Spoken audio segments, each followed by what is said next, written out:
ಸ್ನೇಹಿತರೆ ನಮಸ್ಕಾರ. ಬಿಗ್ ಬಾಸ್ನಲ್ಲಿ ಕುಣಿಗಲ್ ತಾಲೂಕಿನ ಮಣ್ಣಿನ ಪಾಳ್ಯದ ಒಬ್ಳು ಹೆಣ್ಮಗಳು ಸ್ಪರ್ಧೆ ಮಾಡ್ತಾ ಇದ್ದಾಳೆ ಅಂತ ವಿಚಾರ ಗೊತ್ತಾಯಿತು. ಆ ದಿನ ನಮ್ಮ ಅಂಗಡಿ ಹತ್ರ ಬಂದಂಥ ಒಬ್ಬ ಬುಡುಬುಡಿಕೆಯನ್ನ ನಾನು ಮಾತಾಡಿಸ್ದೆ. ಆ ಹೆಣ್ಮಕ್ಳು ಸ್ಪರ್ಧಿ ಇವತ್ತು ಪ್ರೋಗ್ರಾಮ್ ಈ ಥರ ಆಗಿದೆ, ಅವ್ರು ಗೆಲ್ತಾರ ಇಲ್ವಾ ಅಂತ ಹೇಳಿ ಆ ಕುತೂಹಲಕಾರಿ ವಿಚಾರವನ್ನು ನಾನು ಈ ವಿಡಿಯೋ ಮುಖಾಂತರ ತಿಳಿಸ್ತೀನಿ.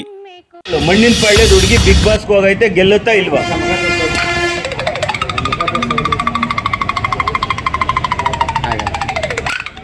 ಆಗಲ್ಲ ಅರ್ಧ ಬಂದ ಆಗತ್ತೆ ಅಂತ ಹೇಳ್ತೀವಿ. ಆಗಲ್ಲ ಅನ್ನತ್ತೆ.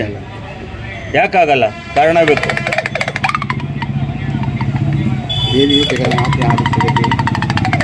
ಅಲ್ಲಿ ಹಿಂಗೆ ಆಗ್ತಾರೆ, ಜನ ಎದುರು ಆಗ್ತಾರೆ. ಹಿಂಗಾಗ್ತಾರೆ ಅಂದ್ರೆ ಹೆಂಗಾಗ್ತಾರೆ? ಎದುರು ಆಗ್ತಾರೆ. ಹಾಂ, ಮುಂದೆ ಬಿಡಲ್ಲ. ಹಾಂ, ಎಷ್ಟು ದಿನ ಇರ್ಬೋದು ಬಿಗ್ ಬಾಸ್ ಅಲ್ಲಿ? 30 ದಿನದೊಳಗೆ ವಾಪಸ್ ಆಗ್ತಾರೆ. 30 ದಿನದಲ್ಲಿ ವಾಪಸ್ ಆಗ್ತಾರ? ಗ್ಯಾರಂಟಿ? ಬುಡುಬುಡಿಕೆ ಸತ್ಯ ಆಗುತ್ತೆ? ಸುಳ್ಳ ನಾನು ಬುಡುಬುಡಿಕೆ ಸಾಯ್ದಂಗೆ ಕೈ ಗಡಿಯಲ್ಲ. ಯಾವ ಊರಿನಿಂದ? ತಡಿಯ, ನಮ್ದು ಕಡೂರು. ಇದೇ ಚಾಲೆಂಜು. ಆಯ್ತಾ? ಅವ್ರು ವಾಪಸ್ ಬಂದ್ರೆ ಏನು ಮಾಡಬೇಕು? ಏನು ಮಾಡ್ಬೇಕು ಹೇಳು? ನಿನ್ನಿಷ್ಟ. ನನ್ನ ಇಷ್ಟ. ಬರ್ದಲ್ಲೇ ಅಲ್ಲೇ ಇದ್ರೆ ಏನು ಮಾಡ್ತೀಯ? ನೀನು ಹೇಳಿದ್ ಕೊಡ್ತೀನಿ. ನೀನು ಹೇಳ್ದಂಗೆ ನಾನು ಮಾಡ್ತೀನಿ. ನಿನ್ನ ಅಡ್ರೆಸ್ ಹೇಳು. ಕಡೂರು ತಾಲೂಕು, ಚಿಕ್ಕಮಗಳೂರು ಜಿಲ್ಲೆ, ಅಂತಗಟ್ಟೆ. ಹಾಂ, ನಾನು ಕೇಳಿರೋದು ಈ ಅಮ್ಮನ ಬಗ್ಗೆ.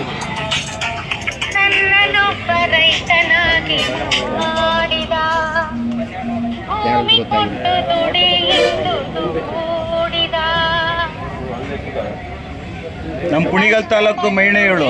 ಹೌದಾ? ಹಾಂ,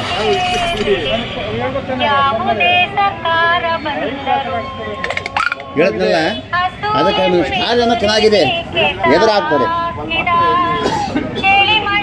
ಇನ್ನಂತರು ಎದುರಾಗ್ತಾರೆ. ಎದುರಾಗಿದ ಕಡೆಯಿಂದ ಏನು ಮಾಡೋಕ್ಕೂ ಮುಂದೆ ಬಿಡಲ್ಲ. ಹೌದಾ?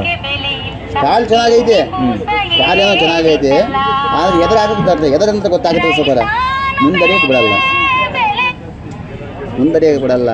ಎದುರಾಗ್ತಾರೆ, ಹಿಂದೆ ಎಳಿತಾರೆ, ಮುಂದೆ ಹೋಗೋದು ಹಿಂದೆ ಎಳಿತಿದ್ದಾರೆ. ಇರ್ತೈತಲ್ಲ, ಸದ್ಯ ಒಂದು ಯಾವ್ದಾರ ಒಂದು ದೇವ್ರಿಗೆ ಮರೆ ಬಿದ್ದರೆ ಕರೆಕ್ಟಾಗಿ ಒಳ್ಳೆಯದಾಗುತ್ತೆ. ಅವ್ರ ಮನೆ ದೇವ್ರು ಐತೆ, ಒಂದು ಹೆಣ್ಣು ದೇವರು. ಬೆಂಕಿ ಅಂತ ಒಂದು ದೊಡ್ಡದಾಗಿದ್ದು ಒಂದು ದೇವ್ರು ಐತೆ ಅವ್ರ ಮನೆ ದೇವರು. ಅವನ ಮನೆ ದೇವ್ರಿಗೆ ಒಂದು ಅರಕೆ ಕಟ್ಟಿದ್ರೆ ಗ್ಯಾರಂಟಿ ಒಳ್ಳೆಯದು. ಆಯ್ತಪ್ಪ, ಒಳ್ಳೇದಾಗಲಿ. ಆಗಲಿ. ಅನನ್ಯ, ಕಿರಣ್ ಜೋಶಿ ತುಂಬಾ ಮಾತಾಡ್ತಾರೆ ಸರ್. ಅವ್ರು ಯಾವುದೇ ಆಗ್ಲಿ ಅತಿ ಆದ್ರೆ ವಿಷಯ ಆಗುತ್ತೆ. ಇವ್ರು ಎಂತ ಸಹ ಮಾತಾಡೋದಿಲ್ಲ. ರಾಂಗ್ ಕಂಟೆಂಟರ್ಸ್ ನ ಹೊರಗೆ ಕಳಿಸಿ ವೀಕ್ ಇರೋರು ಗೆಲ್ಲಬೇಕು ಅನ್ನೋದೇ ನಿಮ್ಮ ಮೈಂಡ್ ಸೆಟ್. ಇವ್ರು ಹೇಗ್ ಇವ್ರು ಬಿಗ್ ಬಾಸ್ ಅಲ್ಲಿ ಕಂಟೆಸ್ಟೆಂಟ್ ಆಗ್ತಾರೆ ಅವರೇ. ಸಾಕು ಸರ್, ಇಷ್ಟ ಅರ್ಥ ಮಾಡ್ಕೊಂಡು ಇಷ್ಟ ಆಡಿದೀನಿ, ಇಲ್ಲಿವರೆಗೂ ಬಂದಿದ್ದೀನಿ ಅಷ್ಟೇ. ಕ್ವಿಟ್ ಮಾಡ್ತೀನಿ ಅಂದ್ರ ನೀವು? ಆಡ್ಬೇಕು ಅಂತ ನಾನು ಆಸೆ ಪಟ್ಟೆ. ಅಷ್ಟೊಂದು ಕಷ್ಟ ಇರುತ್ತೆ ಅಂತ ಗೊತ್ತಿಲ್ಲ. ನೋಡಿದ್ರಲ್ಲ, ಆ ಹೆಣ್ಮಗಳು ತನ್ನ ಆಟವನ್ನ ಬಿಟ್ಟು ಮನೆಗೆ ವಾಪಸ್ ಬಂದು, ಕೆಲವು ಸಂದರ್ಭದಲ್ಲಿ ನಾವು ನೋಡೋವಂಥ ವಿಚಾರಗಳು ಕಾಕ ತಾಳಿಯ ಅಂತ ಅಂದ್ರು ಸತ್ಯ ಆಗುತ್ತೆ. ಬುಡ್ಬೇಡಿಕೆ ಅನ್ನು ಹೇಳಿದ 15 ದಿನದಲ್ಲಿ ಅವರು ಬಿಗ್ ಬಾಸಿಂದ ಹೊರಗಡೆ ಬರ್ತಾರೆ ಅಂತ ಹೇಳಿ, ಆದರೆ 2 ಎಪಿಸೋಡ್ ಮುಗಿಯೋದ್ರೊಳಗಡೆ ಆಕೆ ವಾಪಸ್ ಬಂದಿದ್ದಾಳೆ. ಈ ಬುಡ್ಬುಡಿಕೆ ಮಾತಿನ ಬಗ್ಗೆ ನಿಮ್ಮ ಅನಿಸಿಕೆ, ಅಭಿಪ್ರಾಯ ಕಾಮೆಂಟ್ ಮಾಡಿ, ಹೆಚ್ಚು ಜನಕ್ಕೆ ಶೇರ್ ಮಾಡಿ. ಇದುವರೆಗೂ ನೋಡಿದ್ದಕ್ಕೆ ಧನ್ಯವಾದಗಳು.